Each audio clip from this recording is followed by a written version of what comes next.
मैं आभारी हूं आपका कि आपने वर्ष 2024-25 के देश की सबसे बड़ी आबादी के राज्य उत्तर प्रदेश के बजट पर, जिस पे पिछले 3 दिनों से मान्य सदस्यों के द्वारा अनेक रचनात्मक सुझाव दिए गए हैं,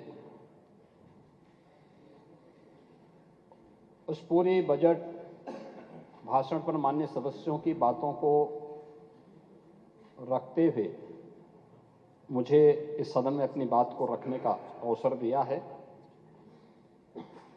मैं बजट पर अपनी बात रखने से पहले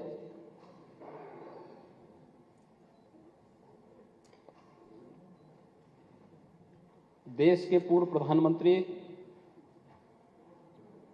चौधरी चरण सिंह जी को,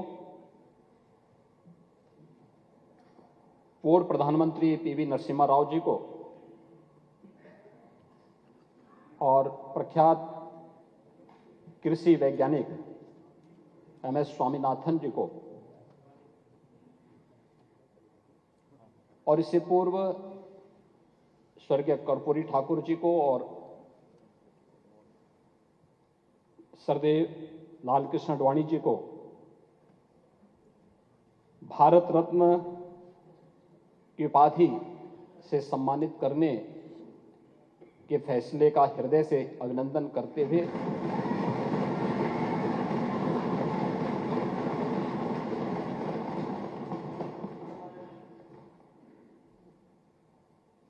इन सभी फैसलों का अभिनंदन भी करता हूं और आभार भी व्यक्त करता हूं। चौधरी साहब का संबंध उत्तर प्रदेश से था और उत्तर प्रदेश के मुख्यमंत्री के रूप में भी, देश के प्रधानमंत्री के रूप में भी करोड़ों किसानों की आवाज को उन्होंने जो बुलंदी दी, सचमुच चौधरी साहब का सम्मान देश के कोटि कोटि अन्नदाता किसानों का सम्मान है और चौधरी साहब की स्मृतियों को यह एक नमन भी है, विनम्र श्रद्धांजलि भी है। चौधरी साहब का आंकलन, उन्होंने जो सुधार के कार्य प्रदेश में मुख्यमंत्री के रूप में और देश में प्रधानमंत्री के रूप में जो किए थे, वो अविस्मरणीय है। राजस्व में आज जो कुछ सुधार हमें देखने को मिलता है वह चौधरी साहब की देन है। एक गरीब को उसका अधिकार मिल पा रहा है, चौधरी साहब की देन है। किसानों की आवाज को हर मंच पर तवज्जो दी जा रही है और 2014 के बाद प्रधानमंत्री मोदी जी के आने के बाद किसान सरकार के एजेंडे का हिस्सा बन सकता है, यह भी चौधरी साहब की देन है।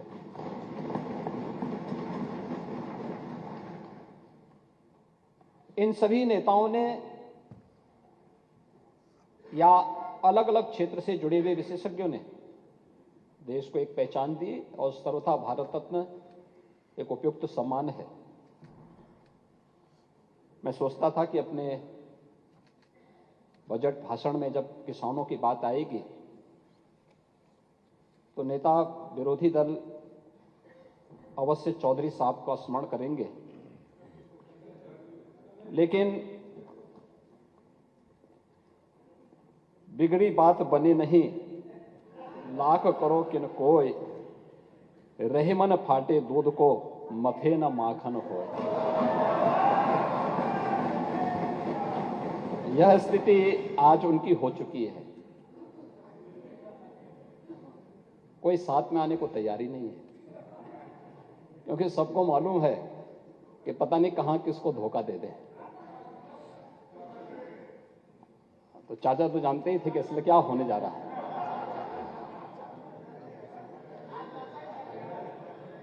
और इसलिए भाई पार्टी नहीं, हम लोग तो सम्मान देते हैं, हम सम्मान देते हैं, लेकिन कम से कम इन चीजों का उल्लेख करना चाहिए था।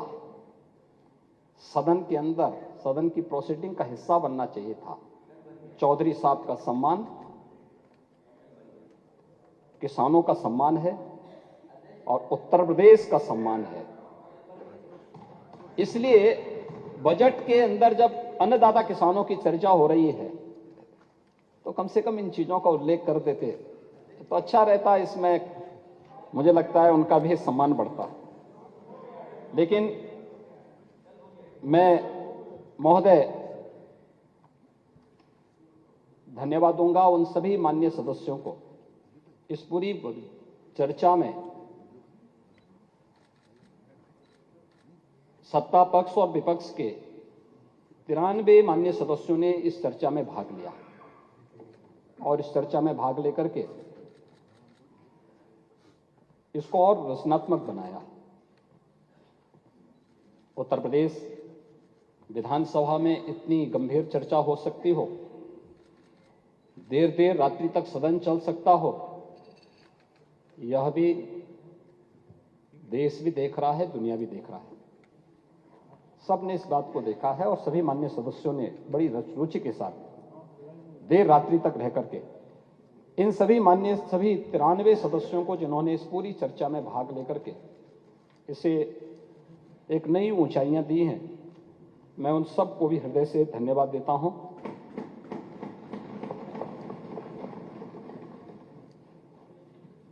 महोदय, जब 2017 में हमने अपना पहला बजट उस समय प्रस्तुत किया था, तब भी हम लोगों ने इस बात को कहा था कि हमारा ये बजट मर्यादा पुरुषोत्तम प्रभु श्री राम को साक्षी मान करके हम लोग इसे प्रस्तुत कर रहे हैं। और ये हमारा सौभाग्य है कि जब आज हम लोग, मेरी सरकार ने अपना 8वां बजट प्रस्तुत किया है, तब अयोध्या में प्रभु रामलला का भव्य, दिव्य और नव्य मंदिर बन करके आज प्राण प्रतिष्ठा का कार्यक्रम भी बड़ी धूमधाम के साथ संपन्न हो चुका है। रामलला वहां विराजमान हो चुके हैं और इसलिए बजट भी प्रभु राम के श्री चरणों में समर्पित है, क्योंकि लोक मंगल का ये बजट है, इसलिए प्रभु राम लोक मंगल के प्रतीक हैं। ये बजट भी उनके श्री चरणों में समर्पित है। महोदय, अमृतकाल के इस पहले बजट में रामराज्य की उन अवधारणाओं को साकार करने का पूरा प्रयास हुआ है।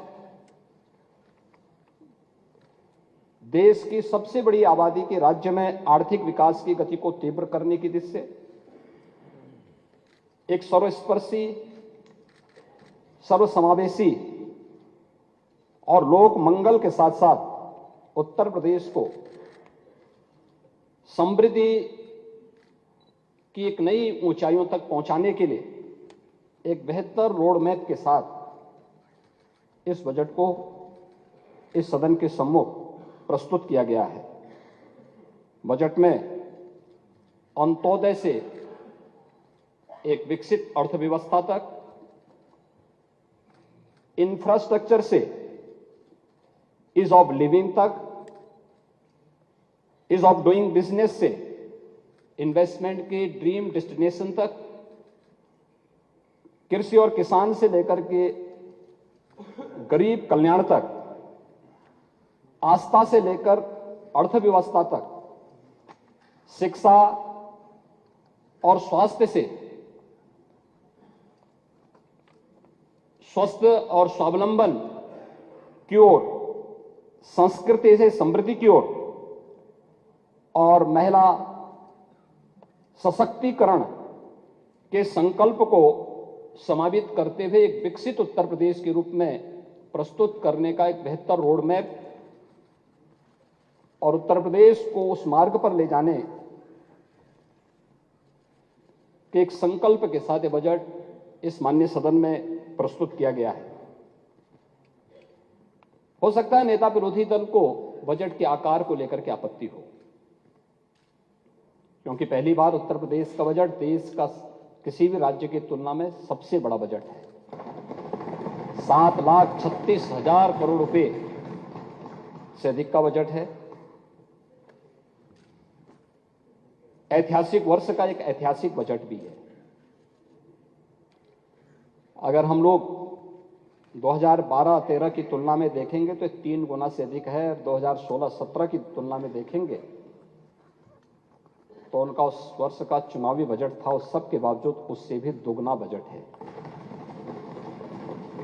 गत वर्ष की तुलना से देखेंगे तो लगभग 7% वृद्धि के साथ यह बजट इस माननीय सदन में प्रस्तुत हुआ है। महोदय, बजट में जो इसका आकार बड़ा है वो केवल व्यय की दृष्टि से नहीं है, वह 25 करोड़ जनता की आकांक्षाओं के अनुरूप लोक कल्याण के लिए, अंतिम पायदान पर बैठे हुए व्यक्ति के विकास के लिए, उत्तर प्रदेश के इंफ्रास्ट्रक्चर के लिए, शिक्षा, स्वास्थ्य और टेक्नोलॉजी को कैसे हम स्ट्रेंथन कर सकें, इस दिशा से आम जन के जीवन स्तर को उठाने के लिए और उत्तर प्रदेश जैसे राज्य में प्रति व्यक्ति आय को नेशनल एवरेज के बराबर ले जाने के एक संकल्प के साथ में हम लोगों ने यह बजट प्रस्तुत किया है। महोदय, उत्तर प्रदेश की जीडीपी की बात यहां पर हो रही है। अगर 16-17 की तुलना में आप देखेंगे तो पिछले लगभग 7 वर्ष के दौरान 3 वर्ष कोरोना जैसी वैश्विक महामारी का सामना करने के बावजूद हमारी सरकार उत्तर प्रदेश की जीएसडीपी को दोगुना करने में सफल रही है। यह हम सब जानते हैं कि 2017 तक, आजादी के बाद से लेकर के 2017 तक उत्तर प्रदेश की कुल जीडीपी 12 और 13 लाख करोड़ के बीच में थी।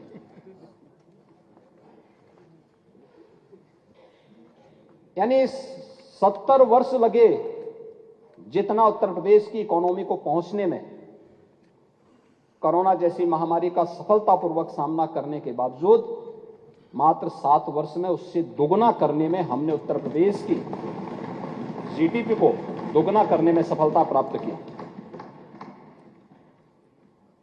उत्तर प्रदेश की प्रति व्यक्ति आय को दोगुना करने में सफलता प्राप्त की। और यही नहीं, जब हम 2017 में थे, आबादी में उत्तर प्रदेश देश का नंबर 1 का राज्य था, लेकिन अर्थव्यवस्था में देश की 6ठी अर्थव्यवस्था के रूप में उत्तर प्रदेश गिना जाता था। और आज जब हम 2024 में आ रहे हैं, 2024-25 के बजट पे चर्चा कर रहे हैं, तब मैं कह सकता हूं कि उत्तर प्रदेश की अर्थव्यवस्था आज के दिन पर देश की नंबर 2 की अर्थव्यवस्था भी बन गई है। देश की जीडीपी में हमारा शेयर बढ़ा है। आबादी देश की 16% यूपी में रहती है, लेकिन देश के विकास में उत्तर प्रदेश बामुश्किल 8% भी योगदान नहीं कर पाता था।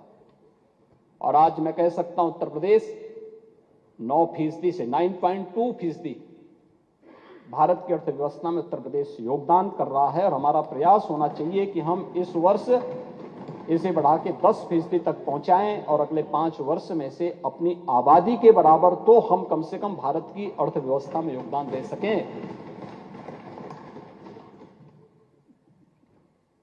इस दौरान हमने उत्तर प्रदेश को एक बीमारू राज्य से भी उभारा है। नेता प्रतिपक्ष को बहुत सारी चीजों पर चिढ़ थी, कि सब क्यों कर दिया। आज ये रेवेन्यू सरप्लस स्टेट है, बीमारू प्रदेश नहीं है। और यह पिछले 7 वर्ष में बिना कोई टैक्स लगाए हुए हुआ है। जनता जनार्दन पे कोई टैक्स नहीं लगा। मंडी शुल्क को आधा किया गया। प्रदेश में डीजल पेट्रोल की दर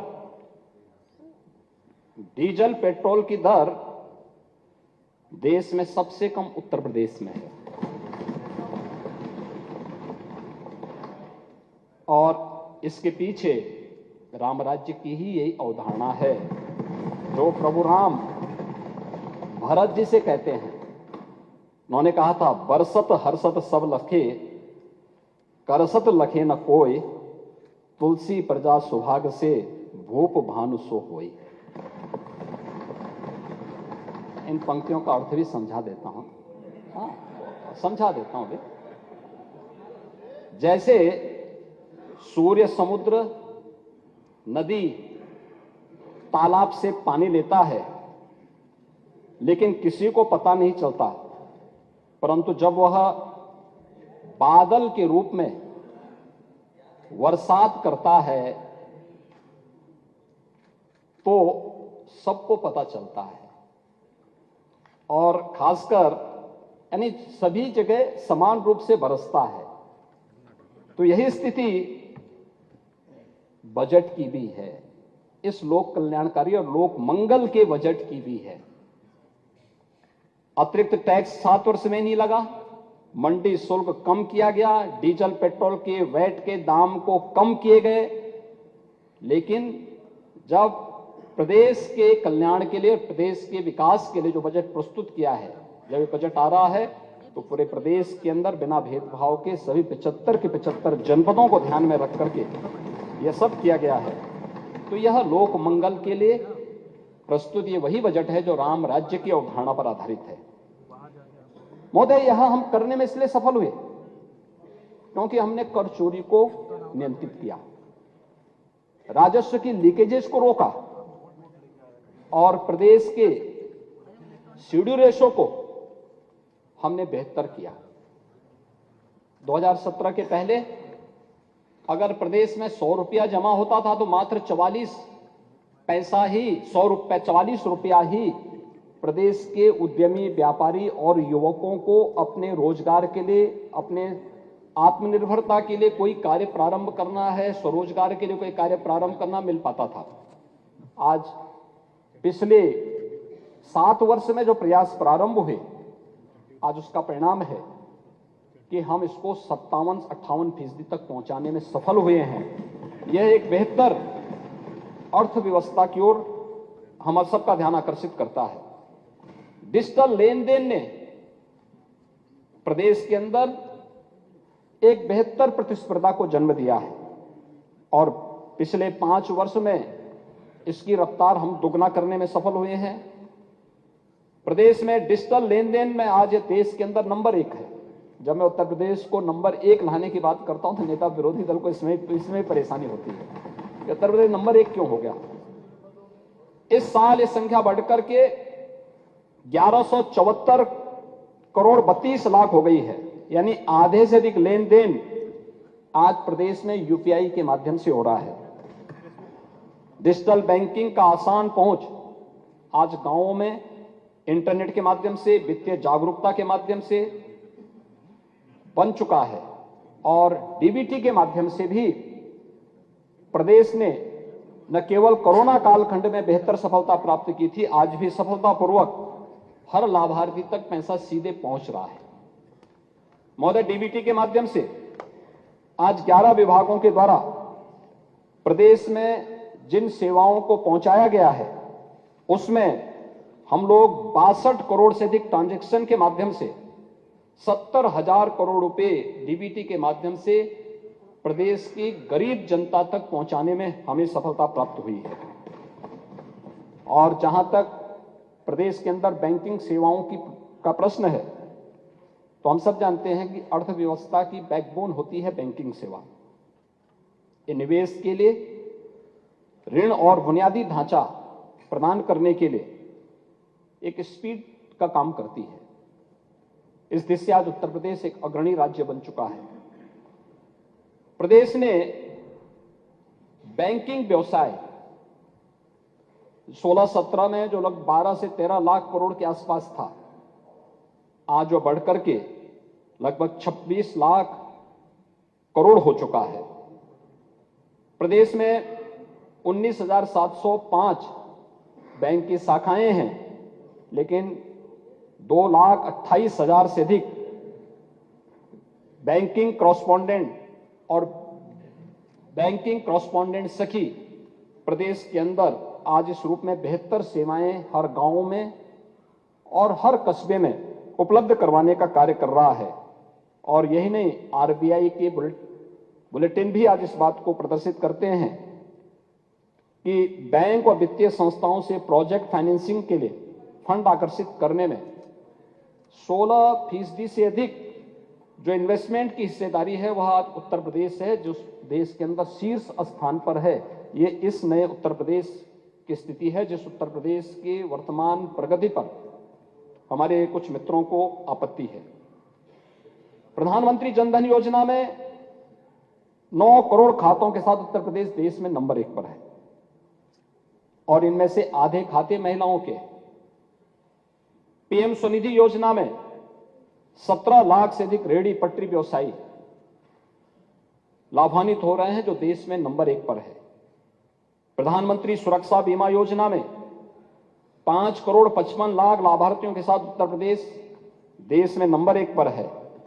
और आईटीआर फाइल करने में, यानी आयकर रिटर्न भरने में उत्तर प्रदेश देश में दूसरे स्थान पर है। जून 2014 में 1,65,000 आयकर रिटर्न उत्तर प्रदेश में फाइल होते थे और जून 2023 में यह बढ़कर के लगभग 12 लाख हुए हैं, यानी 1,65,000 से। यह दिखाता है प्रदेश में प्रति व्यक्ति आय में वृद्धि हुई है और वह आईटीआर भरने के लिए स्वतःस्फूर्त भाव के साथ तैयार हुआ है। यह प्रदेश को अगर हम देखेंगे तो 2022-23 की तुलना में राष्ट्रीय फलक पर भी देखेंगे तो राष्ट्रीय आर्थिक विकास की जो दर थी 7.2 रही, जबकि प्रदेश की इस दौरान अगर हम करंट प्राइस में लेंगे तो 14.3% की दर से उत्तर प्रदेश की विकास दर देश के अंदर रही है। महोदय, प्रदेश के अंदर जो हमारी बेरोजगारी की दर भी है, अगर 17 के पहले हम देखें ये 19% से अधिक थी और आज यह 2.4% है। यानी ये चीजें दिखाती हैं कि यहां पे रोजगार के अवसर सृजित हुए हैं। और इसमें अभी पिछली बार भी मैंने कहा था, महामहिम राज्यपाल के भाषण के दौरान धन्यवाद प्रस्ताव पर जवाब देते हुए मैंने कहा था कि उत्तर प्रदेश में निवेश का एक जो बेहतर माहौल बना है उसी का परिणाम है कि 19 फरवरी को हम लोग प्रदेश में 10 लाख करोड़ रुपए से अधिक के निवेश के प्रस्ताव की ग्राउंड ब्रेकिंग का कार्यक्रम भी लखनऊ में आयोजित करने जा रहे हैं। महोदय, पोटेंशियल उत्तर प्रदेश में था, इसकी क्षमता उत्तर प्रदेश में थी। यहां का युवा उस प्रतिभा से लैस था, उसकी आकांक्षा भी थी, लेकिन कुछ करने की जिजीविषा स्टेट की लीडरशिप में नहीं थी, उसकी सोच नहीं थी, उसका विजन नहीं था, कर्महीनता की स्थिति थी, नीतिगत जड़ता थी और प्राथमिकता विकास नहीं था, किसान नहीं था, युवा नहीं था, महिलाएं नहीं थी, गरीब नहीं था। उनकी अपनी प्राथमिकताएं थीं और उन्हीं प्राथमिकताओं को लेकर के तुलसीदास जी ने एक बात कही, और बात कही उन्होंने, सगल पदार्थ यही जग माही कर्महीन नर पावत, इन्हीं के लिए कहा है, इसी कर्महीनता के लिए, इसी अकर्मण्यता के लिए। और महोदय, अगर प्रदेश के अंदर 2024-25 के बजट के बारे में हम देखें तो कुल जो हमारी प्राप्तियां हैं वह 7,21,000 करोड़ रुपए से अधिक की है, को हमने यहां पर अनुमानित किया है, जिनमें से 6,06,000 करोड़ रुपए से अधिक की जो राजस्व प्राप्ति तथा 1,14,000 करोड़ रुपए से अधिक की जो पूंजीगत प्राप्तियां हैं, इसमें हम लोगों ने सम्मिलित किया है।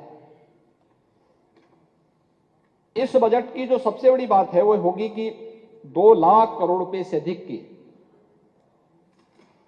जो हमारा कैपिटल एक्सपेंडिचर है वह उत्तर प्रदेश में, जैसे राज्य में यह यहां के इकोनॉमी को एक नई दिशा देने वाला साबित होगा, डेवलपमेंट का आधार बनता है, विकसित उत्तर प्रदेश की परिकल्पना को यह साकार करने वाला बनेगा। इन इतने बड़े बजट को प्रस्तुत करने के साथ ही उत्तर प्रदेश ने यह साबित किया है कि उत्तर प्रदेश अपने बेहतर राजकोषीय प्रबंधन के माध्यम से हम उत्तर प्रदेश को एक बेहतर दिशा में अग्रसर कर सकते हैं और राजकोषीय अनुशासन को बनाए रख सकते हैं। एफआरबीएम की जो उत्तर प्रदेश की सीमा यानी देश के अंदर तय की गई है 3.5% की, उत्तर प्रदेश का यह बजट अपने राजकोषीय अनुशासन का पालन करते हुए 3.46% में ये इन सभी चीजों को अपने अंदर समाहित करता है।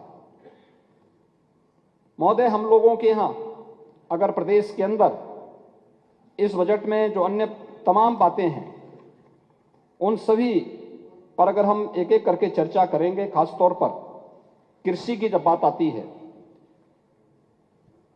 तो प्रदेश में हम लोगों ने इस बजट में तमाम अलग अलग सेक्टर के लिए अलग अलग यानी उसके लिए बजट की व्यवस्था की है। जब माननीय नेता विरोधी दल अपनी बात को कर रहे थे तो मुझे आश्चर्य हो रहा था कि वे दिसंबर 2023 के आंकड़ों को सदन में प्रस्तुत कर रहे थे।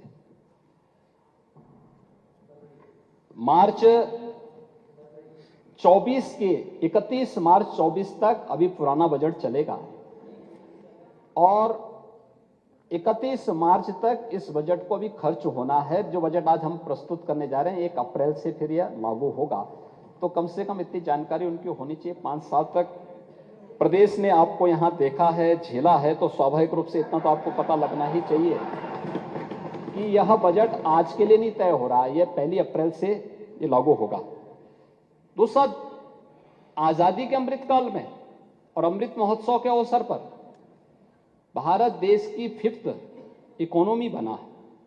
हर भारतवासी को गौरव की अनुभूति होनी चाहिए, लेकिन इस पे भी उनको आपत्ति है। यानी भारत, हमारा देश दुनिया की एक आर्थिक शक्ति बन रही है और उस ब्रिटेन को हम लोगों ने पछाड़ा है, जिस ब्रिटेन ने लगभग 200 वर्षों तक भारत पे शासन किया था, उसको पछाड़ करके भारत 5वीं बड़ी अर्थव्यवस्था बना। प्रधानमंत्री मोदी जी के विजनरी लीडरशिप में इसके प्रति आभार और अभिनंदन के शब्द कहने की बजाय इसको ही हम कटघरे में खड़ा करें तो ये बड़ी आश्चर्यजनक स्थिति है। और वे आज भी एक तो आंकड़े वे दिसंबर 2023 के प्रस्तुत कर रहे हैं, जब हम लोग अप्रैल 2024 की चर्चा कर रहे हैं तो वह आंकड़े वहां के प्रस्तुत कर रहे हैं। 5th इकोनॉमी बनने में भी उनको संदेह है। उत्तर प्रदेश हर फील्ड में नंबर 1 का बने, इसमें भी उनको आपत्ति है। ले चलो, आप अध्यक्ष जी के तो ऑफर को पहले ही डिनाई कर चुके हैं।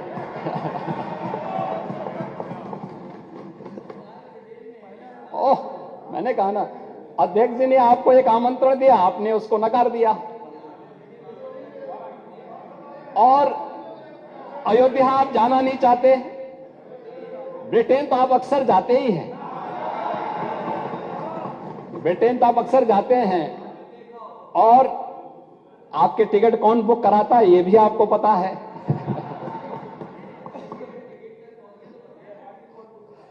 ट्रैवल एजेंट ही कराता होगा, ट्रैवल एजेंट ही कराता होगा। अरे कोई ना कोई ट्रैवल एजेंट कराता होगा। तो महोदय, फिफ्थ इकोनॉमी में भी इनको संदेह है। उस पर हर्ष और गौरव होने की बजाय देश की आर्थिक महाशक्ति बनने पर, और याद रखना जो मैंने पहले कहा, मोदी जी के ही नेतृत्व में अगले 3 वर्ष में भारत दुनिया की तीसरी बड़ी अर्थव्यवस्था भी बनेगा। तीसरे कार्यकाल में तीसरी बड़ी अर्थव्यवस्था बनेगा। मुझे लगता है किसी को भी संदेह नहीं होना चाहिए, हर भारतवासी को गौरव की अनुभूति होनी चाहिए। $1 ट्रिलियन का रोड मैप क्या है, उस पर भी हम लोग आएंगे। महोदय, कृषि सेक्टर में पिछले 7 वर्ष के अंदर जो कार्य हुआ, मैंने परसों भी यहां पे कहा था, गन्ना किसानों के लिए 22 वर्ष में उत्तर प्रदेश के गन्ना किसानों को 2,03,000 करोड़ रुपए का कुल भुगतान हो पाया था। और पिछले पौने 7 वर्ष के दौरान उत्तर प्रदेश के गन्ना किसानों को अब तक 2,33,000 करोड़ रुपए से अधिक की राशि उनके खाते में जा चुकी है। प्रदेश में गन्ने का दायरा बढ़ा है। कोरोना जैसी महामारी के दौरान भी प्रदेश के अंदर इस बार भी हम लोगों ने गन्ना किसानों के मांग के अनुरूप हम लोगों ने प्रति क्विंटल गन्ने का दाम भी बढ़ाया है। और उत्तर प्रदेश पहला राज्य है जिसने कोरोना कालखंड में भी अपनी सभी चीनी मिलों को चलाया है, लगातार चला रहे हैं। यहां तक कि छपरौली की चीनी मिल, चौधरी साहब की कर्म भूमि की चीनी मिल थी। चौधरी साहब के नाम पर राजनीति बहुत सारे लोगों ने की होगी, लेकिन चौधरी साहब के प्रति सम्मान व्यक्त करते हुए हमारी सरकार ने आने के तत्काल बाद छपरौली चीनी मिल के एक्सपेंशन के लिए और उसके मॉडर्नाइजेशन के लिए हमारी सरकार ने पैसा दिया। और मुझे प्रसन्नता है, छपरौली चीनी मिल आज पूरी क्षमता के साथ आज काम कर रही है। लगातार सरकार इस पे कार्य कर रही है। प्रदेश के अंदर प्रोक्योरमेंट की पॉलिसी क्या होनी चाहिए, इस पर भी डबल इंजन की सरकार ने ही काम किया। और प्रोक्योरमेंट की नीति के तहत बिचौलियों से मुक्त, मध्यस्थ से मुक्त, किसानों से सीधे क्रय सरकार करेगी। आज ये व्यवस्था प्रदेश के अंदर भी पूरी प्रभावी ढंग से लागू है। प्रदेश के अंदर चाहे वह प्रधानमंत्री किसान सम्मान निधि का 2,62,00,000 किसानों को 63,000 करोड़ रुपए की राशि प्रदेश के किसानों को प्राप्त हुई है। सीधे डीबीटी के माध्यम से पैसा उनके अकाउंट में जा रहा है। और यही नहीं, लगभग 23 लाख हेक्टेयर लैंड को सिंचाई की अतिरिक्त क्षमता भी पिछले 7 वर्ष में डबल इंजन सरकार के द्वारा किए गए प्रयासों का परिणाम है। महोदय, इस बजट में खेत सुरक्षा योजना के लिए भी धनराशि का प्रावधान है। राज्य कृषि विकास योजना के लिए भी अतिरिक्त धनराशि की व्यवस्था का प्रावधान किया गया है। प्रदेश के अन्नदाता किसानों के लिए जो निजी नलकूप हैं वहां से फ्री में बिजली उपलब्ध कराई जा सके, इसके लिए भी 2,400 करोड़ रुपए का प्रावधान इस बजट में किया गया है। ग्लोबल वार्मिंग का असर हमारी खेती किसानी पर न पड़े, इसके लिए automatic weather station, automatic rain gauge की स्थापना के लिए धनराशि की व्यवस्था हर ग्राम पंचायत में लग सके, इसके लिए भी धनराशि की व्यवस्था इसमें है। Organic cultural lab, tissue lab और एग्री टूरिज्म सेंटर की स्थापना के लिए भी धनराशि का प्रावधान इस बजट में किया गया है। इसके साथ ही विभिन्न जनपदों में 6,600 राजकीय नलकूपों के आधुनिकीकरण और डार्क जोन में स्थित 5,569 असफल राजकीय नलकूपों के पुनर्निर्माण के कार्य के लिए भी यहां पर बजट की व्यवस्था की गई है। प्रदेश में इन सभी कार्यों को करने के बाद ये समयबद्ध तरीके से जिस दिन कार्य होंगे तो प्रदेश के अंदर 1,33,000 हेक्टेयर लैंड को अतिरिक्त सिंचाई की सुविधा इससे प्राप्त होगी प्रदेश के अन्नदाता किसानों को।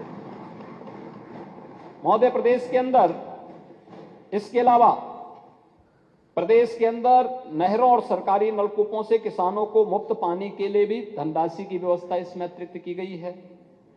पीएम कुसुम योजना के अंतर्गत प्रदेश में जितने भी ट्यूबवेल हैं, सोलर पैनल लगा करके वहां पे अन्नदाता किसान को हम राहत दे सकें, इसके लिए भी लगभग 500 करोड़ रुपए की व्यवस्था इस बजट में की गई है।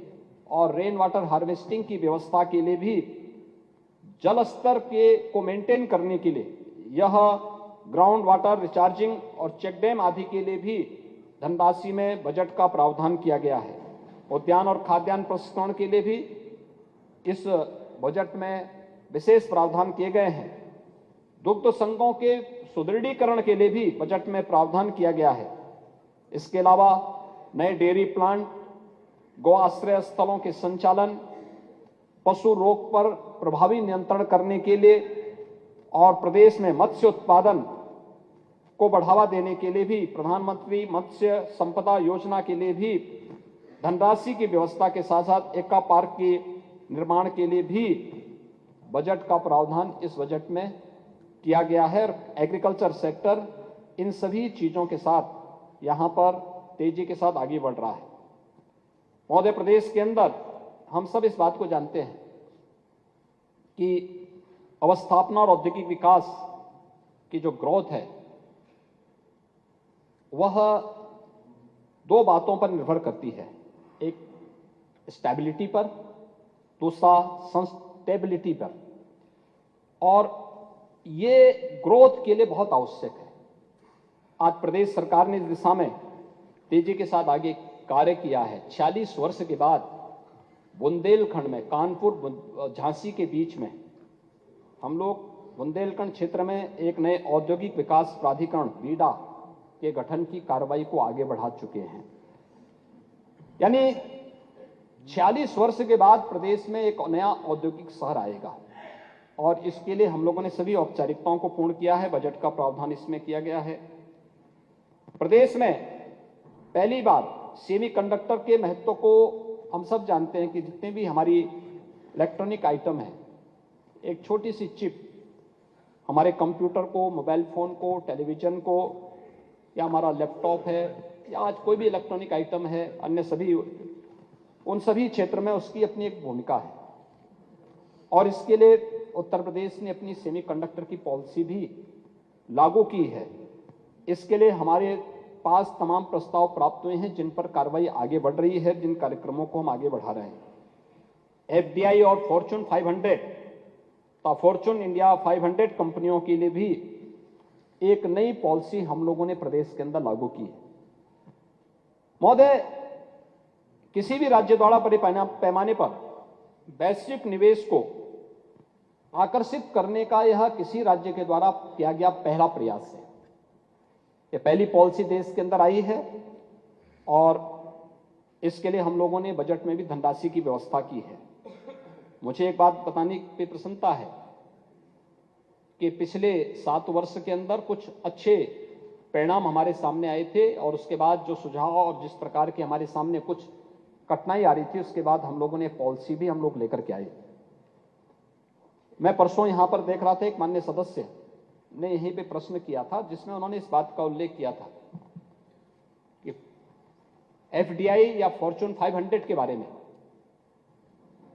इसकी प्रोग्रेस क्या है और राज्य के अंदर इसका किस रूप में लाभ मिल सकता है या इससे पहले क्या नहीं हुआ था। और मैं उनको बताना चाहूंगा कि 1996 से 2017 तक 22 वर्ष में केवल 200 करोड़ का एफडीआई यूपी में आया था और 17 से 23 के बीच में 2300 करोड़ रुपए से अधिक का एफडीआई अभी तक यूपी में आ चुका है और इस नई पॉलिसी के बाद एक नए द्वार खुलेंगे एफडीआई के लिए भी और उससे होने वाले निवेश के माध्यम से नौकरी और रोजगार की एक नई संभावना प्रदेश के अंदर विकसित होगी। महोदय, प्रदेश के अंदर बेहतर इंफ्रास्ट्रक्चर के लिए यह हमारी सरकार का सौभाग्य है कि पूर्वांचल एक्सप्रेसवे, बुंदेलखंड एक्सप्रेसवे का निर्माण कार्य हम पहले ही पूरा कर चुके हैं।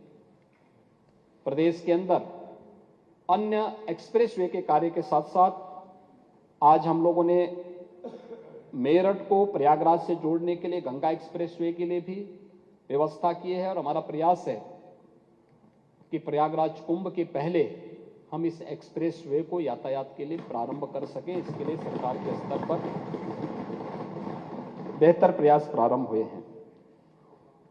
पूर्वांचल एक्सप्रेसवे को आगरा लखनऊ एक्सप्रेसवे के साथ जोड़ने के लिए भी एक लिंक एक्सप्रेसवे के निर्माण के लिए भी धनराशि की व्यवस्था इस बजट में की गई है।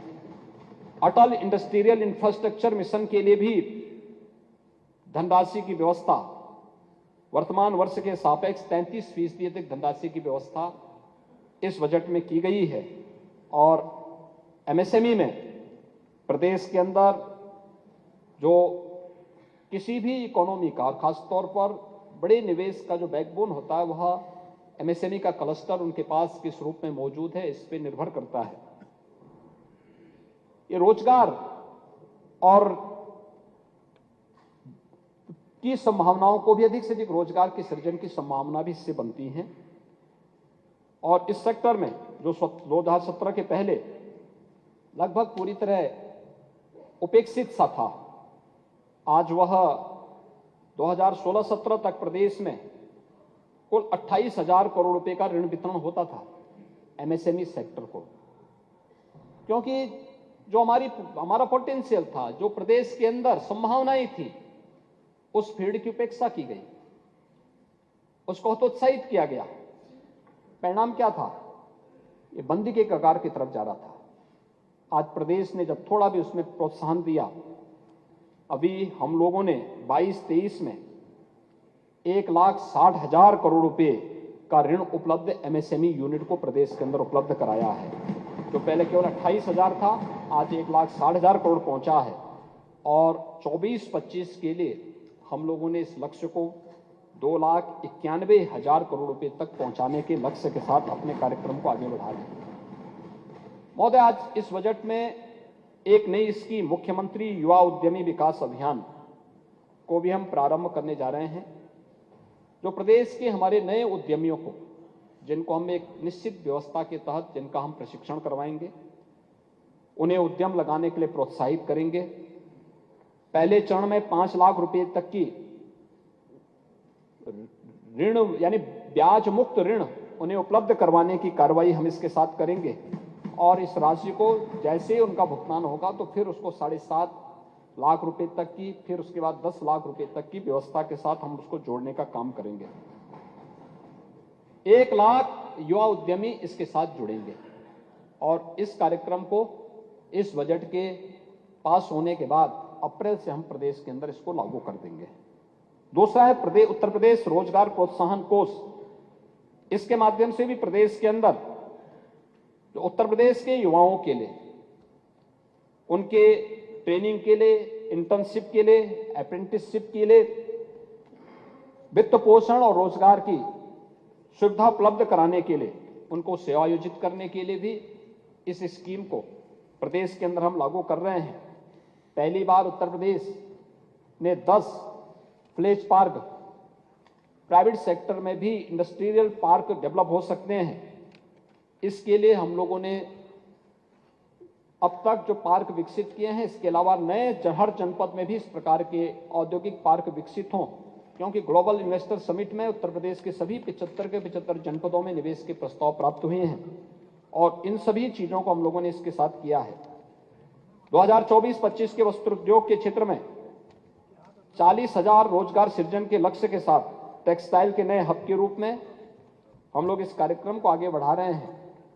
तो प्रदेश में एक नए निफ्ट यानी राष्ट्रीय फैशन टेक्नोलॉजी संस्थान की स्थापना की कार्रवाई को भी आगे बढ़ाने, 2 मेगा राजकीय ITI की स्थापना और 69 ITI के उन्नयन का प्रस्ताव भी इस बजट में किया गया है। 22,000 से अधिक मिनी आंगनबाड़ी केंद्र को मुख्य आंगनबाड़ी के रूप में प्रदेश के अंदर अपग्रेड करने की कार्रवाई को भी इस बजट में प्रस्तुत करने का कार्य हुआ है। महोदय, वास्तव में यह देश के अंदर भी चर्चा होती है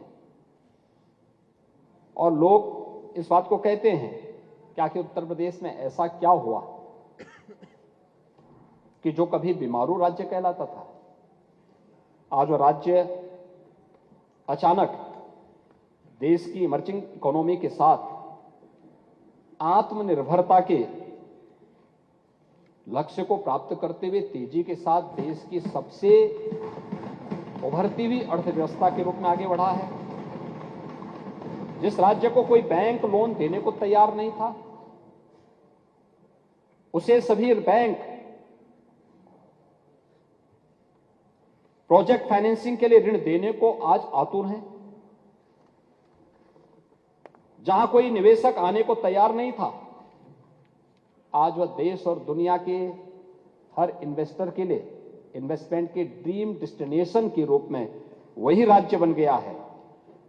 इसका कारण है कि सतत और नियोजित प्रयास, सरकार के स्तर पर जो प्रयास प्रारंभ हुए हैं, हर ओर से प्रारंभ हुए हैं, लक्ष्य तय करना और फिर उसकी सिद्धि के लिए अपना सर्वश्रेष्ठ प्रयास करना, और यही प्रदेश के अंदर पिछले 7 वर्ष के अंदर जो कार्य प्रारंभ किया गया है, उसकी परिणति आज हम सबके सामने इस रूप में देखने को मिल रही है। मुझे शिक्षा किसी भी सभ्य समाज की आधारशिला है।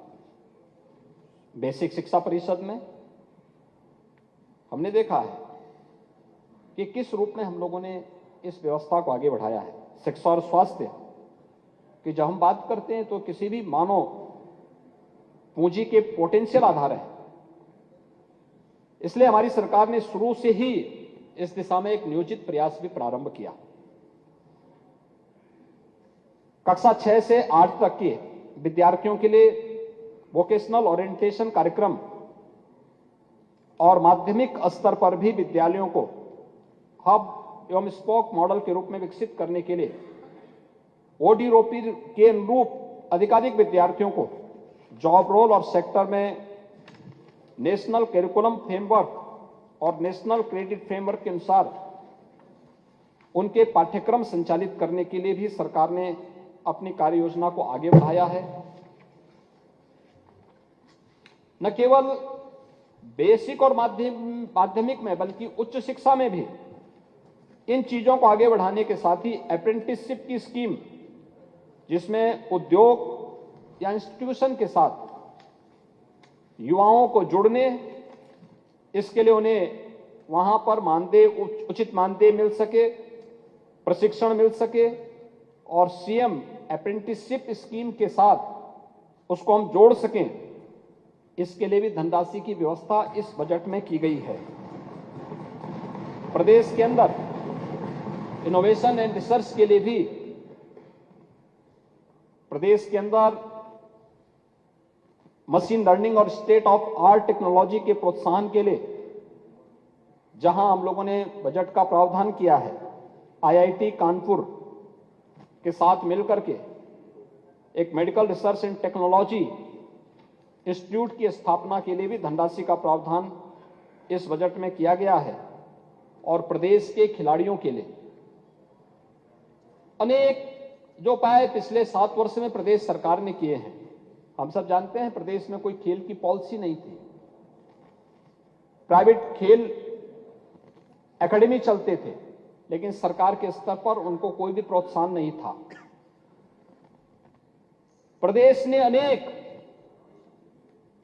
अंतर्राष्ट्रीय और राष्ट्रीय स्तर के खिलाड़ी दिए, लेकिन उनका जीवन सिक्योर नहीं था और मुझे बताते हुए प्रसन्नता, उत्तर प्रदेश पहला राज्य है जिसने इसकी एक पॉलिसी ला करके अब तक हम 500 से अधिक खिलाड़ियों को उत्तर प्रदेश सरकार के विभिन्न विभागों में नौकरियों में स्थान दे चुके हैं। और मुझे बताते हुए प्रसन्नता है कि ओलंपिक में हॉकी के खिलाड़ी, जो हॉकी टीम के एक प्रमुख खिलाड़ी को प्रदेश सरकार ने पहले ही डिप्टी एसपी के पद पर यहां नियुक्ति दी। और एशियन गेम्स में जिन बालिकाओं ने और जिन खिलाड़ियों ने देश के लिए मेडल जीते हैं, उनमें से उत्तर प्रदेश के भी खिलाड़ी थे। और उत्तर प्रदेश की उस बालिका का एक कथन एशियन गेम में गोल्ड मेडल जीतने के बाद जो उसने कहा, पारुल चौधरी ने कहा था, मुजफ्फरनगर की, उसने इस बात उसने कहा मैं चीन को इसलिए पछाड़ पाई क्योंकि हमारे राज्य ने घोषणा की थी कि जो गोल्ड मेडल लेके आएगा हम उसको डिप्टी एसपी पद बनाएंगे। और मुझे प्रसन्नता है हमारी सरकार ने उन बालिकाओं को और गोल्ड मेडल जीतने वाले उन खिलाड़ियों को नियुक्ति पत्र प्रदान भी कर दिया है और अपनी ओर से सम्मान भी किया है। इन सभी खिलाड़ियों के लिए बेहतर सुविधा उपलब्ध कराया जा सके, इसके लिए अंतर्राष्ट्रीय खिलाड़ियों को कोच के रूप में, राष्ट्रीय स्तर के खिलाड़ियों को कोच के रूप में अलग अलग संस्थानों में उनको नियुक्त किया जा सके, इसके लिए भी प्रावधान किया गया है। और साथ साथ खिलाड़ियों में चोट होने की बहुत सारी हमें अक्सर शिकायतें मिलती हैं, तो उनके लिए भी एक sports science and injury centre की स्थापना के लिए भी धनराशि की व्यवस्था इस बजट में की गई है, जिससे खिलाड़ियों को हम एक व्यवस्था दे सकें। प्रदेश के अंदर स्वास्थ्य के सेक्टर में बेहतरीन कार्य हुआ है। 1 डिस्ट्रिक्ट 1 मेडिकल कॉलेज की दिशा में राज्य आज बढ़ चुका है और बोलने में कोई संकोच नहीं है। यही राज्य है, 70 वर्षों में केवल 12 गवर्नमेंट मेडिकल कॉलेज बन पाए थे। आज यही राज्य है कि सभी 75 जनपदों में एक एक मेडिकल कॉलेज बनने की ओर अग्रसर है।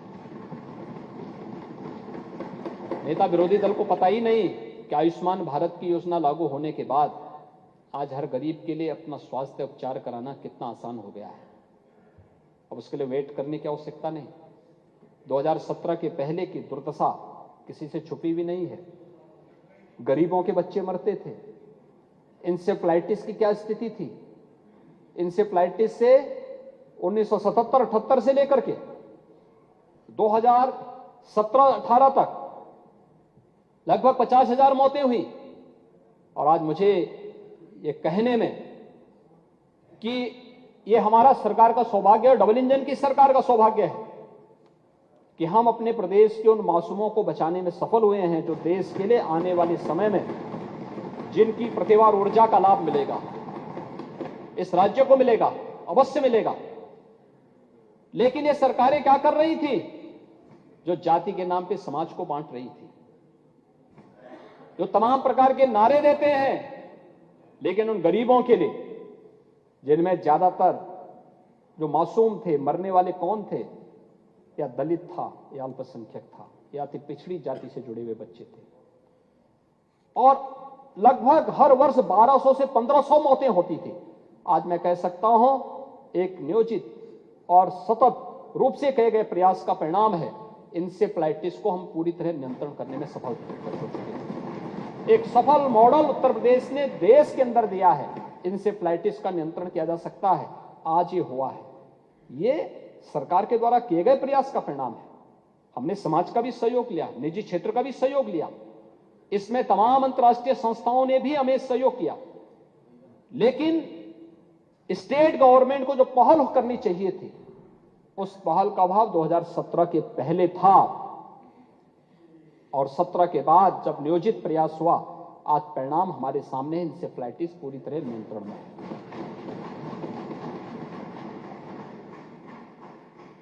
महोदय, दूसरा, मुख्यमंत्री विवेकाधीन कोष से भी धनराशि देने में पहले कोताही बरती जाती, चेहरा देखा जाता था,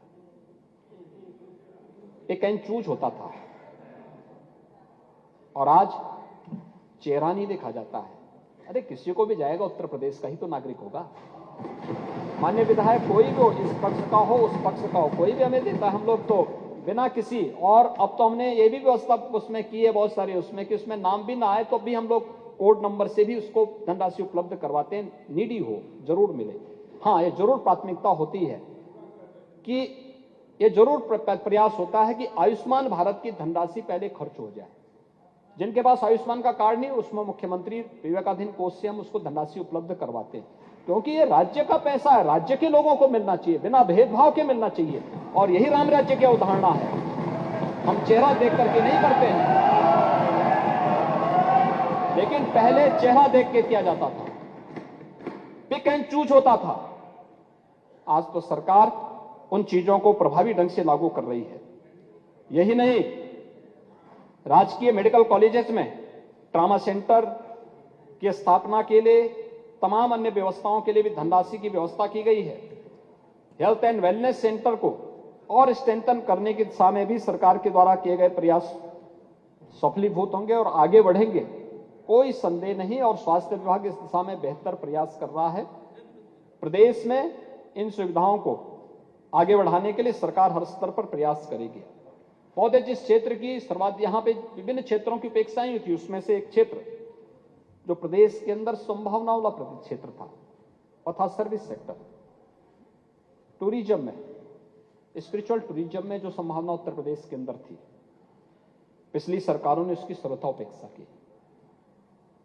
और उपेक्षा इस आधार पर की थी, अभी कह रहे थे हमारे नेता विरोधी दल कि राम के नाम पे राजनीति नहीं होनी चाहिए। हमने तो कभी राजनीति नहीं की। राम तो हमारे आराध्य हैं, आराध्य के नाम पे राजनीति कैसे? उनका तो हम स्मरण करते हैं। और राम के बगैर कोई काम हो ही नहीं सकता। क्यों बाल्यान जी, आपके यहां संबोधन तो राम राम का ही होता है ना। तो अब राम राम का संबोधन के बगैर कोई काम होता नहीं। उठते, जागते, सोते, रोते, हर क्षेत्र में राम राम का ही संबोधन होता है। लेकिन अयोध्या नहीं जाना है, क्योंकि वोट बैंक पे असर पड़ जाएगा। तो वोट बैंक की राजनीति आप कर रहे हैं, हम लोग नहीं कर रहे हैं। मंदिर बनने के पहले भी जब न्यायालय का निर्णय नहीं आया था, तब भी हम लोग अयोध्या गए थे और दीपोत्सव का भव्य आयोजन किए थे।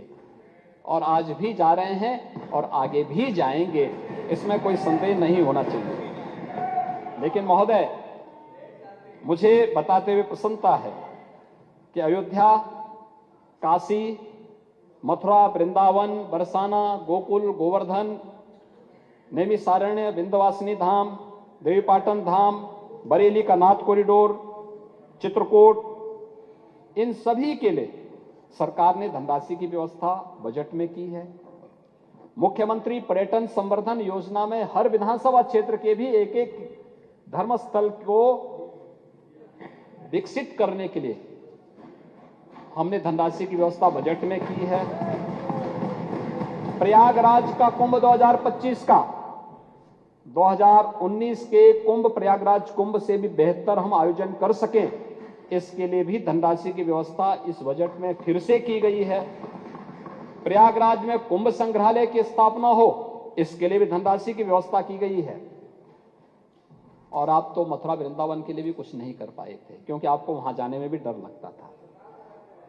हम लोगों ने देखिए, दोनों जगह, काशी में भी समाजवादी पार्टी की सरकार ने ताला बंद किया था, और मथुरा में भी जन्मभूमि में पीछे जो पार्क है उसको आप लोगों ने ताला बंद कर दिया था। और ताला हमारी सरकार ने खुलवाया, दोनों जगह ताले खुलवा दिए। लेकिन बांके बिहारी मंदिर के कॉरिडोर के लिए भी धनराशि की व्यवस्था की गई है। यहां पे Radhe Radhe.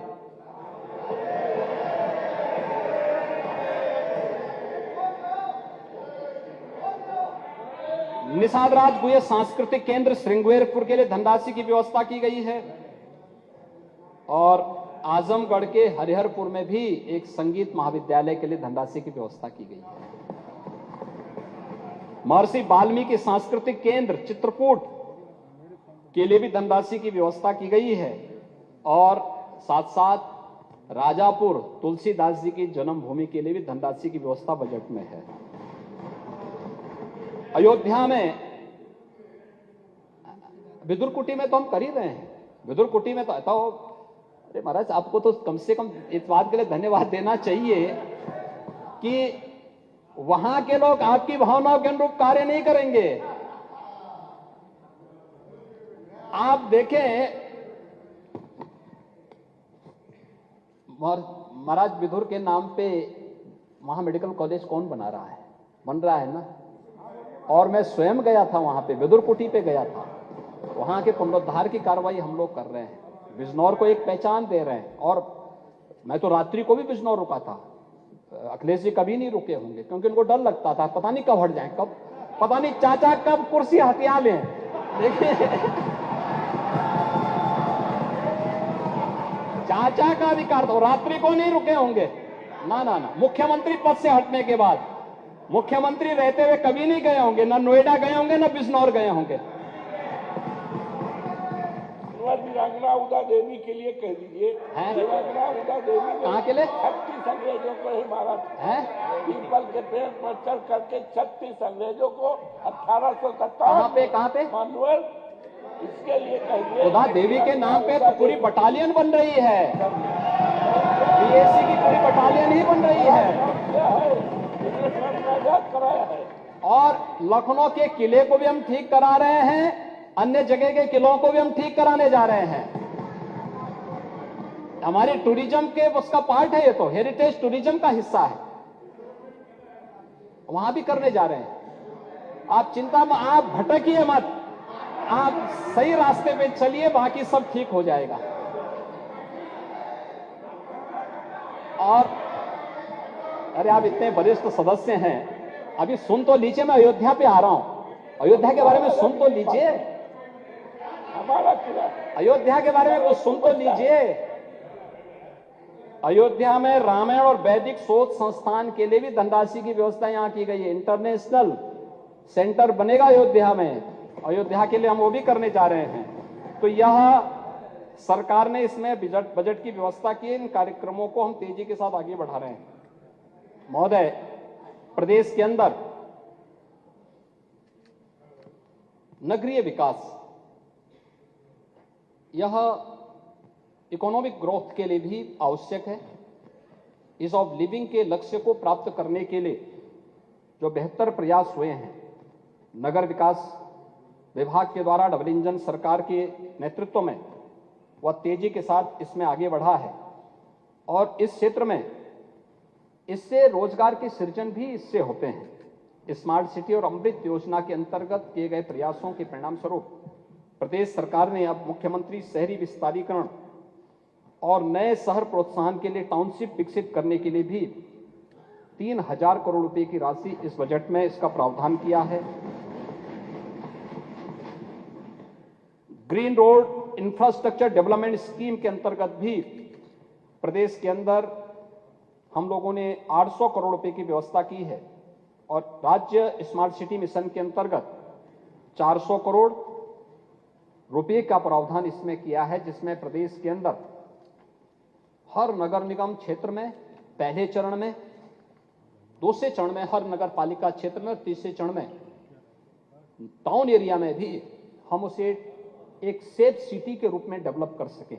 ITMS, ICCC integrated command and control centre की स्थापना कर सकें, इसके लिए ये प्रक्रिया आगे बढ़ रही है। और मुझे बताते हुए प्रसन्नता है कि काफी बड़े पैमाने पे CCTV कैमरे लगाए जा रहे हैं, जो न केवल सुरक्षा के लिए बल्कि वहां पे ट्रैफिक प्रबंधन के लिए, वहां के कूड़ा प्रबंधन के लिए, इन सभी को हम आगे बढ़ा सकें, इनके लिए भी इस कार्यक्रम को आगे बढ़ाया जा रहा है। जल जमाव से मुक्त करने के लिए भी urban flood and storm water drainage योजना के लिए भी 1000 करोड़ रुपए की व्यवस्था इस बजट में किया गया है। और मुख्यमंत्री नगरीय अल्प विकसित मलिन बस्ती के विकास के लिए भी 675 करोड़ रुपए का प्रावधान इस बजट में किया गया है। प्रदेश के अंदर शहरी जाम से मुक्त करने के लिए जो माननीय सदस्यों के प्रस्ताव हैं, उसमें फ्लाईओवर बनाने के लिए और आरओबी बनाने के लिए भी 1000 करोड़ रुपए की व्यवस्था हमने बजट में यहां पर किया है। प्रदेश के अंदर स्वच्छ भारत मिशन में ओडीएफ और ओडीएफ प्लस के लक्ष्य को प्रदेश सरकार पहले ही प्राप्त कर चुकी है। लेकिन इस मिशन में और भी कुछ, क्योंकि स्वच्छता का लक्ष्य केवल एक अभियान नहीं, बल्कि नारी गरिमा के साथ साथ स्वास्थ्य के सेक्टर में भी आमूलचूल परिवर्तन करने की दिशा में किए जाने वाले प्रयासों की एक महत्वपूर्ण कड़ी है। और उस कड़ी को आगे बढ़ाने के लिए सरकार ने धनराशि की व्यवस्था की है। प्रवासी उत्तर प्रदेश वासियों के लिए उत्तर प्रदेश में अगर वह अपने किसी पूर्वज के नाम पर कोई कन्वेंशन सेंटर, कोई गांव में कोई अन्य केंद्र स्थापित करना चाहता है, तो राज्य सरकार भी उसमें योगदान देगी और उनके भी योगदान से हम उनकी स्मृतियों को वहां बना सकें, इसके लिए भी मातृभूमि योजना, यहां पे इसके लिए भी हमने धनराशि की व्यवस्था की है। प्रदेश के अंदर अन्य सभी कार्यों के लिए भी क्रिटिकल गैप योजना के अंतर्गत भी धनराशि की व्यवस्था की गई है। और प्रदेश के अंदर अन्य क्षेत्रों में भी, सामाजिक सेक्टर में भी, चाहे वह महिला सुरक्षा हो या फिर कमजोर तबकों के लिए भी अन्य तमाम प्रकार के कार्यक्रमों के लिए मुख्यमंत्री कन्या सुमंगला योजना की राशि पहले ही 15,000 से 25,000 की गई है। बालिकाओं की शादी के लिए मुख्यमंत्री सामूहिक विवाह योजना के लिए धनराशि का प्रावधान। और एक बात जो यहां पे वर्षों उठ रही थी, हमारी एक माननीय सदस्य ने इस बात को यहां पे उठाया था कि कुष्ठ रोगियों के लिए आवास की सुविधा।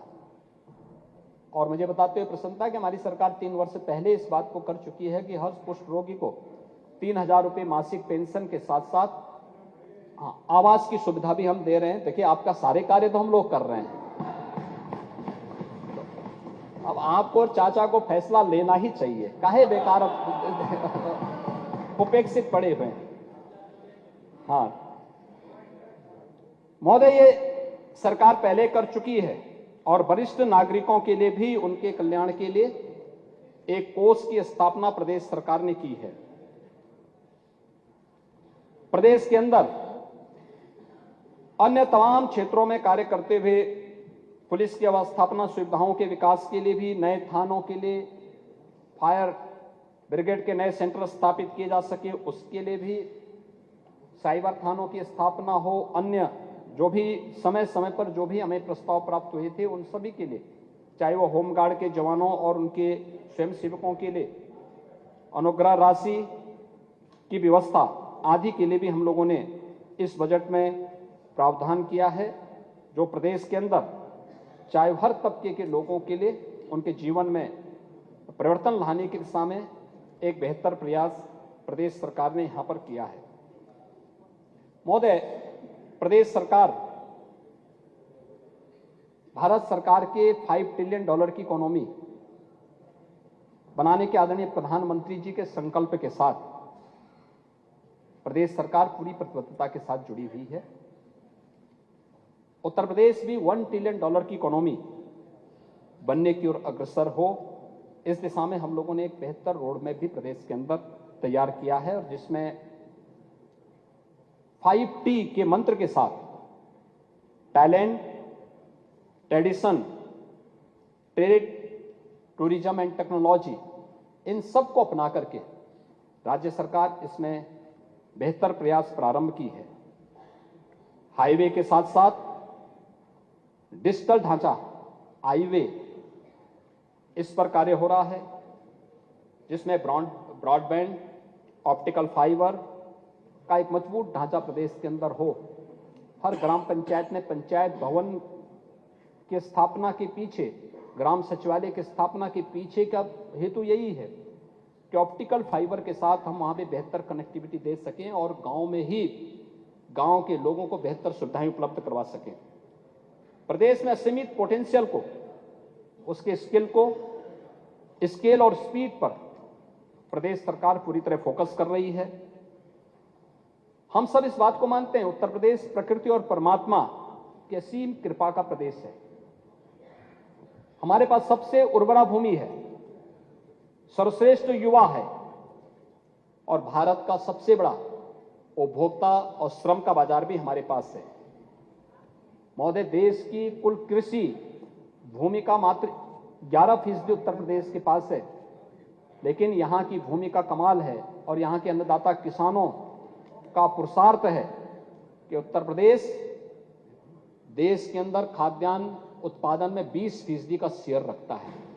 11% शेयर में 20% का योगदान उत्तर प्रदेश का है। प्रदेश के अंदर हमारे पास जो मैन पावर है, जो युवा है, 56% ऐसा है जो कामकाजी है, यानी युवा है, ऊर्जा से भरपूर है, प्रतिभा से भरपूर है।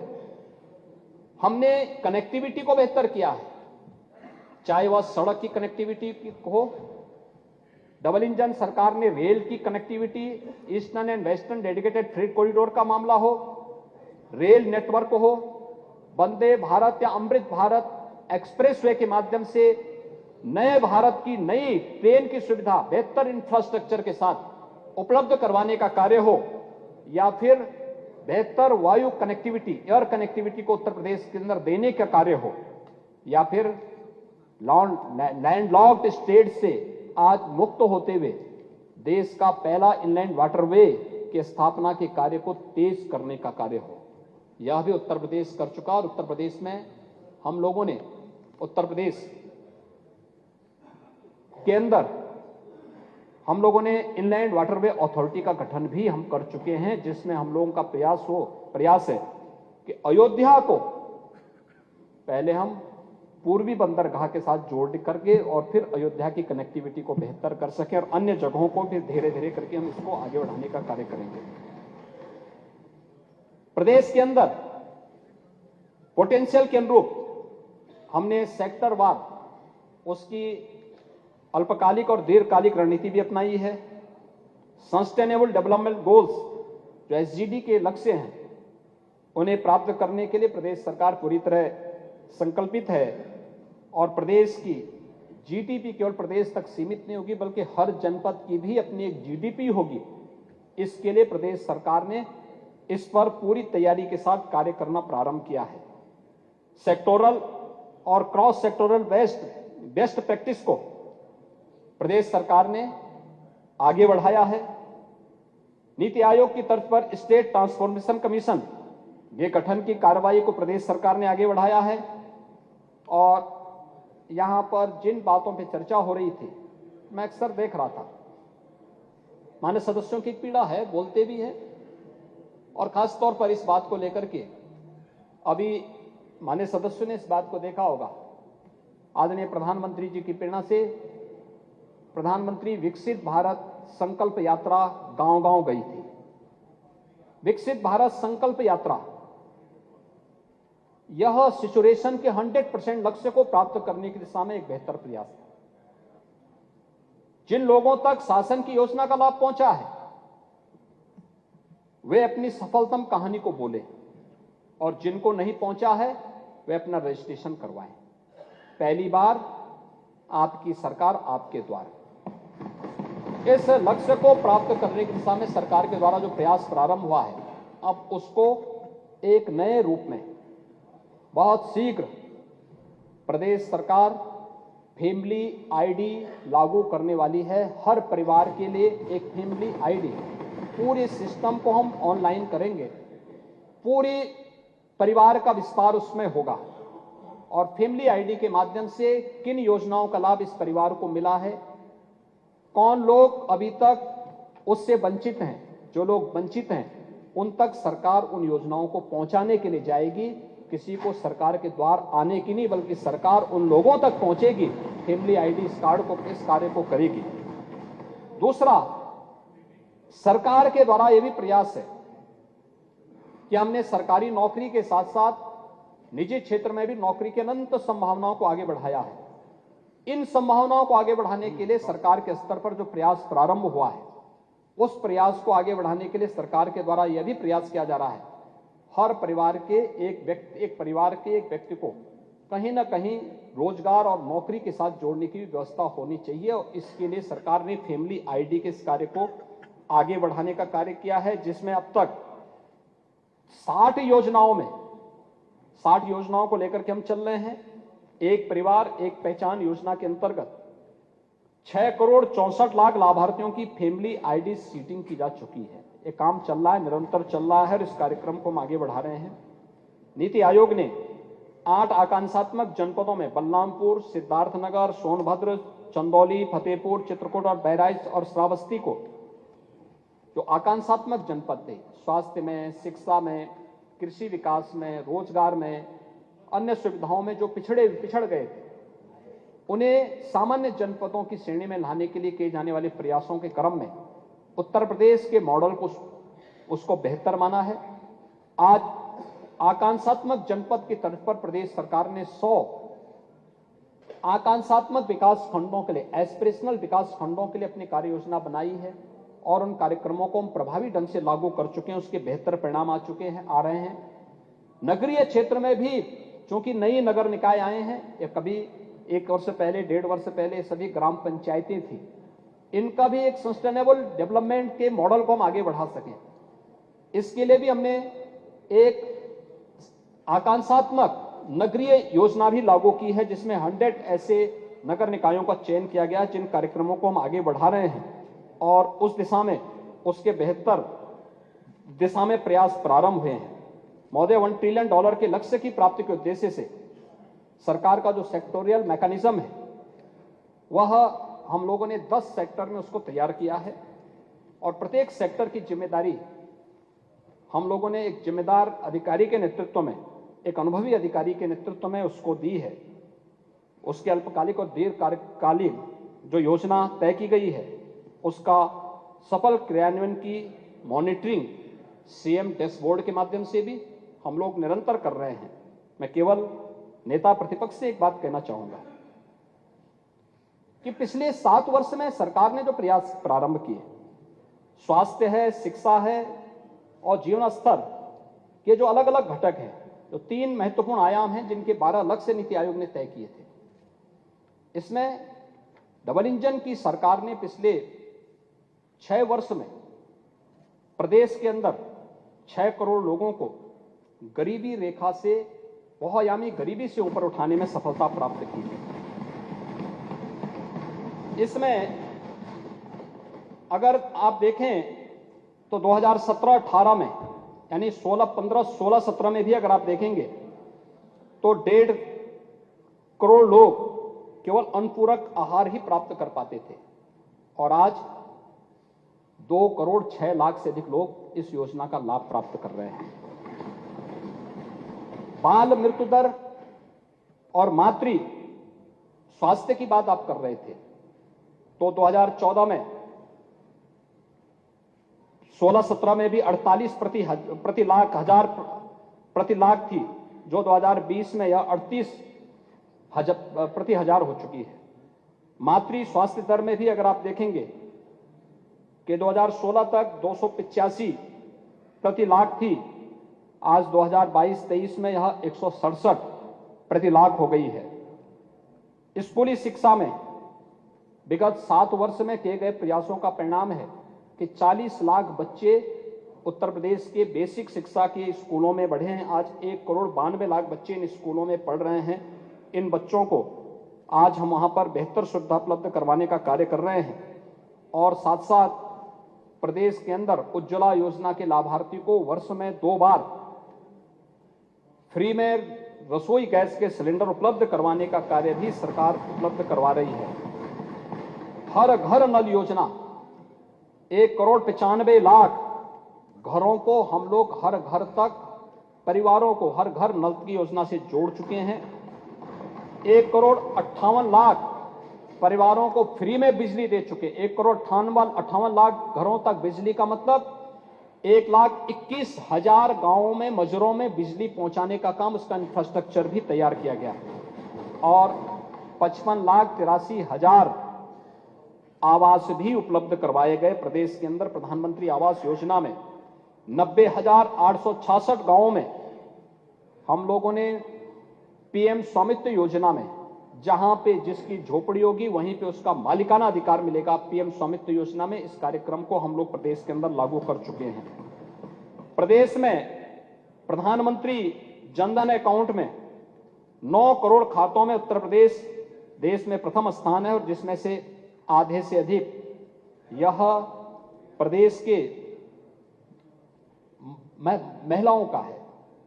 और मैं केवल आपसे कहना चाहूंगा, आपने तो दिया था अपने 5 साल के कार्यकाल में एक फेल्योर स्टेट, हमने बनाया एक सिक्योर स्टेट।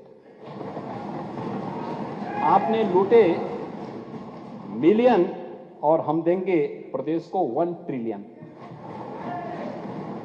महोदय, मैं इसके साथ ही अंत्योदय से अर्थव्यवस्था तक, स्वास्थ्य से शिक्षा तक, इंफ्रास्ट्रक्चर से इंडस्ट्री तक, कृषि से कनेक्टिविटी तक, किसान से कामगार तक, आस्था से आजीविका तक, मानबिंदुओं के संवर्धन से मातृशक्ति के सशक्तिकरण तक, विकसित भारत के बेहतर रोड मैप के साथ जो बजट मेरे सहयोगी वित्त मंत्री श्री सुरेश खन्ना जी ने प्रस्तुत किया है, इस बजट को सर्वसम्मति से पास करने की अपील इस माननीय सदन से करता हूं कि उत्तर प्रदेश को देश की सबसे बड़ी अर्थव्यवस्था के रूप में प्रस्तुत करने के लिए अगर सही सचमुच आप लोग भी संकल्पित हैं तो आप भी इस संकल्प के साथ आगे बढ़ेंगे। मैं एक बार फिर से अपने सभी माननीय सदस्यों का, जिन्होंने इस पूरी चर्चा में भाग लिया, अपने बहुमूल्य सुझाव दिए, उन सबको हृदय से धन्यवाद देता हूं और उन्हें इस पूरे विकसित भारत के संकल्प के साथ आगे बढ़ने के लिए आह्वान भी करता हूं। आपने मौका दिया, आपको हृदय से धन्यवाद।